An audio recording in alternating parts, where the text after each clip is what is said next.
Genesis chapter 2 is in some ways a reiteration of Genesis chapter 1. I would argue maybe better still to understand its nature is that it's a close-up look at what we saw more broadly in Genesis chapter 1. It's almost as if Genesis 1 sort of sets the stage. It creates this theater of history, and then in Genesis 2 we're introduced to our cast of characters. First, though, we need to remember that chapter 2 begins with the seventh day, this day of rest. It's not my calling in this brief message on Genesis 2 to break down for you various and sundry views on the Sabbath and on the Lord's Day.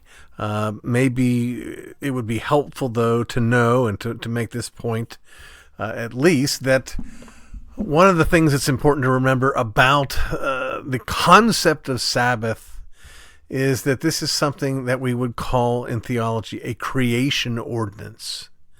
This is not something that God simply gave to the children of Israel as they're called to go into the promised land, as they're called to be God's set-apart people. This concept of Sabbath is like the idea of marriage. Marriage is not something just for believers. It's a gift of God to all people everywhere, whatever faith they might embrace or not embrace. In the same way, the concept of Sabbath is a creation ordinance, something that extends over the whole of the created world. Now, whether that means we ought to have blue laws, that's not my part of my discussion today. I just want you to understand it's not merely ceremonial law, because it's here before the giving of the ceremonial law. Now, we mentioned when we went through Genesis chapter 1 that one of the things that God did was repeatedly come and assess his work in the creation. And the refrain was constant, and the Lord saw that it was good, and he saw that it was good, and he saw that it was good. Now, I think I mentioned then that one of our weaknesses that comes with the ease with which we have access to the Word of God is we lose the capacity to be surprised. We know what's coming in Genesis 2, and we know what's coming in Genesis 3. And in knowing it, we're not shocked like we should be. Well, we know that Genesis 3 is going to introduce us to the villain in the story, the first villain, not the last villain, but the devil himself in the form of the serpent. Well, in Genesis 2, what's interesting, after God says in Genesis 1, and God saw that it was good, and God saw that it was good, and God saw that it was good, but before Adam and Eve fall into sin, before the serpent shows up on the scene, in Genesis 2, there is a place where God says something was not good. What was not good before sin came into the world? Well, the text tells us, and God said, it is not good that man should be alone.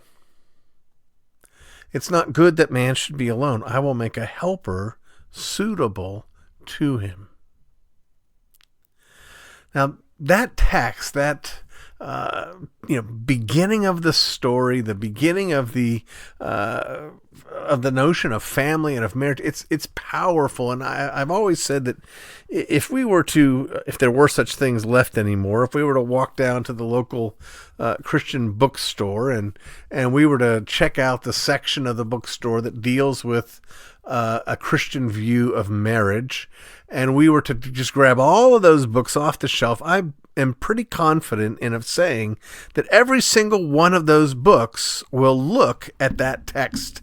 It's not good that man should be alone. I will make a helper suitable for him. And that's good. That's right. That's proper. So they should. The problem is all these books would probably take a different approach to answering this question. What was not good about man being alone? What was the problem with man being alone? What struggle, what problem, what challenge was Eve made to be a helper for? If there were a sort of Christian version of John Gray's book, Men Are From Mars, Women Are from Venus, maybe there is, I don't know. But if that was the kind of book we would find in the Christian bookstore, it would probably argue this. It's not good that man should be alone because man is brutish and emotionally stunted, afraid of his feelings, and so God made Eve so that Adam would learn to be more tender, so that he would learn to be more in touch with his feelings, that he would get in touch with his inner woman. That would be one of the reasons that might be given. If there were a marriage humor book, you might find someone arguing, well, it's not good that man should be alone because, men really don't know how to dress themselves. We're the kind of creatures that wear polka dots and plaids together and don't think anything of it. And so, Eve is made to make sure that Adam doesn't go around looking like a doofus. Well, of course, that answer won't work because Adam and Eve at the time had no need of clothes at all. Well, let's answer the question ourselves. What is the Bible's answer to the question, why was it not good that Adam should be alone? Well, I think I mentioned in my introduction to the book of Genesis how much I love the thickness and the richness of these first few chapters. I think I mentioned that I once did a series, and I may do it again, a systematic theology built out of Genesis 1 through 3. It was called Everything I Needed to Know I Learned from Genesis 1 through 3. Well, the Bible covers all sorts of things in Genesis 1 through 3. But that said, one of the great things about Genesis 1 through 3, as we study it, as we seek to see what God's trying to tell us, is we're blessed to have a little tiny world. There's not all sorts of geography that we need to be concerned about. There's not a cast of thousands. In fact, there's a cast of just a few. There's not, decades and centuries and millennia of history for us to keep track of. It's a little tiny new world with just a tiny number of people, and more importantly, with just a tiny problem, if you will. I don't even know if I want to call it a problem. One challenge. There's only been one challenge that's appeared yet in this garden. You see, the only responsibility mankind has ever had, the only thing we truly need to do, is not eat, it's not drink, it's not be true to ourselves. The only thing we need to do is to obey God. And the only thing Adam needed to do was to obey God. And again, because this is so early on, we have a profoundly limited exposition at this point of the law of God. What is it that God called Adam to do? Did God say to Adam, make sure you don't dress like a doofus? No. Did God say to Adam, make sure you get in touch with your feminine side? No, that's not what God said. Did God say, make sure that you, I don't know. Well, we do know what he did say.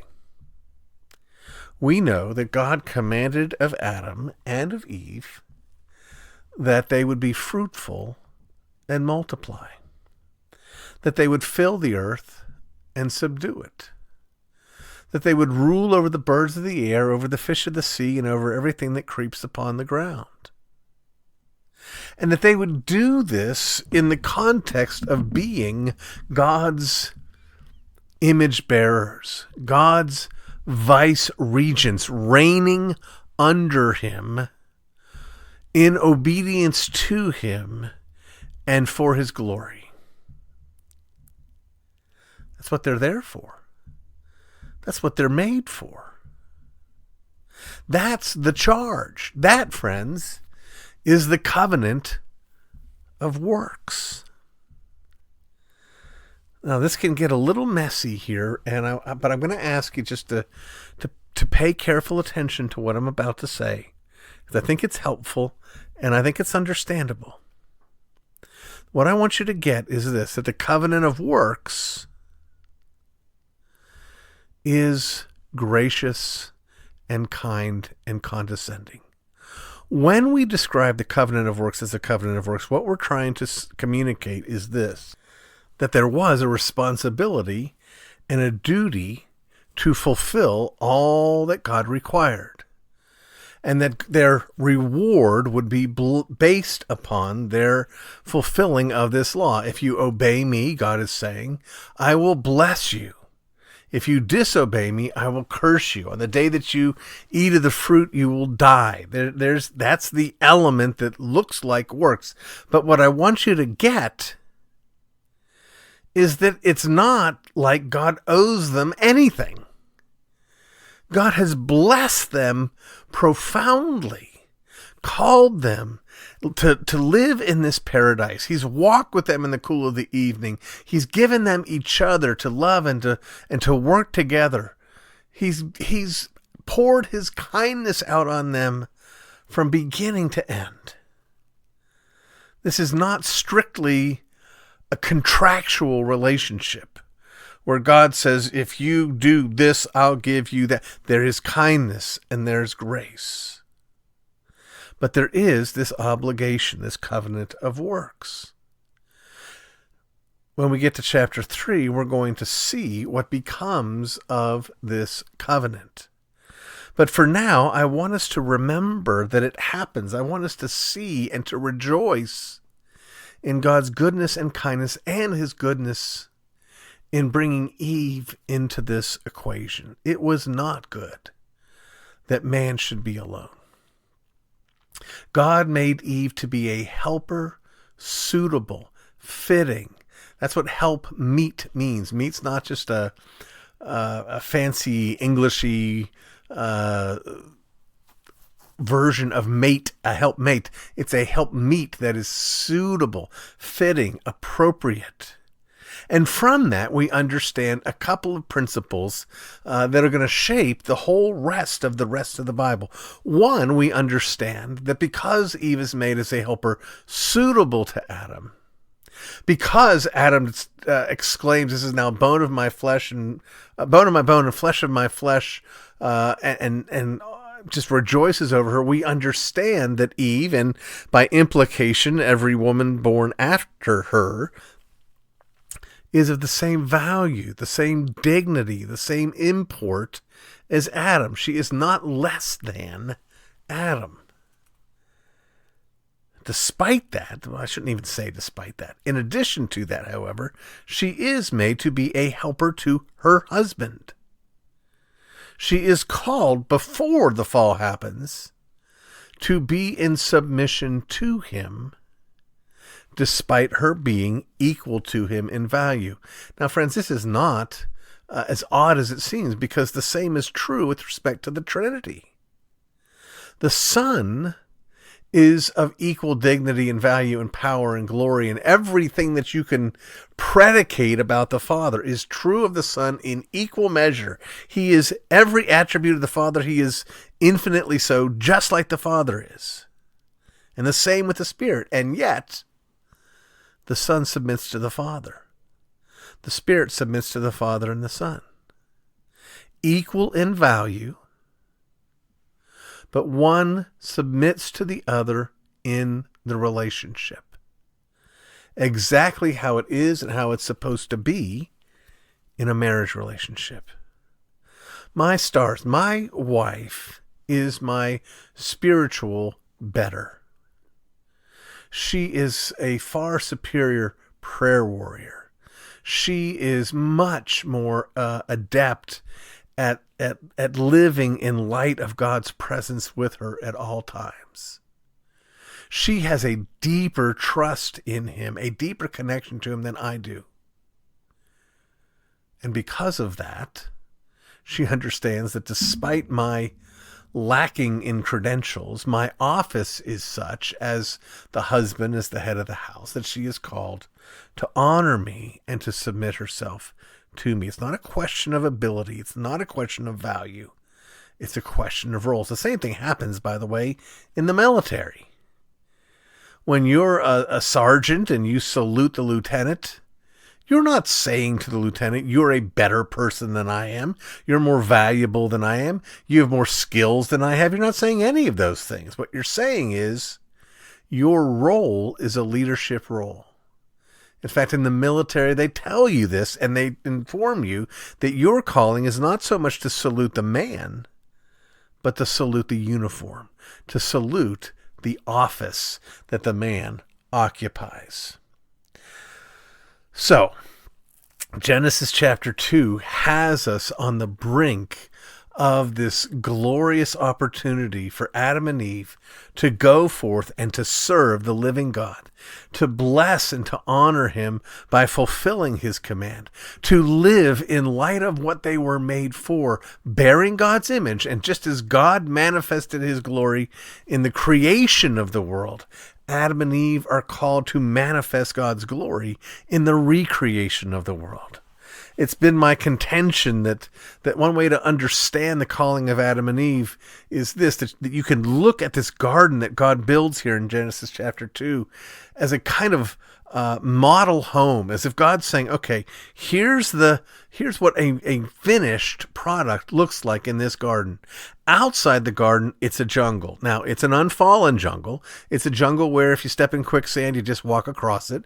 It's a jungle where lions lay down with lambs, but it's not finished. And God wants, in the exercise of dominion for Adam and Eve, to go out into that jungle and gardenize it, to finish the job, to show forth God's glory by faithfully exercising dominion. Now, before we close, let me say something about that word. That word dominion has been in the minds of many associated with a particular subset of Christendom, dominionists. It's been connected with the New Apostolic Reformation and the Seven Mountains and all of that. And because of that, some people have the heebie-jeebies about the word. Well, don't have the heebie-jeebies about the word. Dominion is nothing more than rule. And it is what God calls Adam and Eve to here in the garden. There's nothing to be uncomfortable with it about it. You don't let those other people, the dominionists, own the word. Don't give it up. Hold on to it. It's ours. It's right there in the Bible. Be fruitful and multiply, fill the earth and subdue it, rule over the birds of the air, the fish of the sea, and everything that creeps upon the ground. Again, I want us to enter into, to slow down, to not think about Genesis 3 just yet, but to think about the glory and the beauty of the beginning of this story and where it looks like it's supposed to go. A beautiful man, a beautiful woman in a beautiful garden, walking with God, fulfilling their calling. It's paradise. And we need to see it as such. And eventually, we'll see what comes in Genesis chapter 3.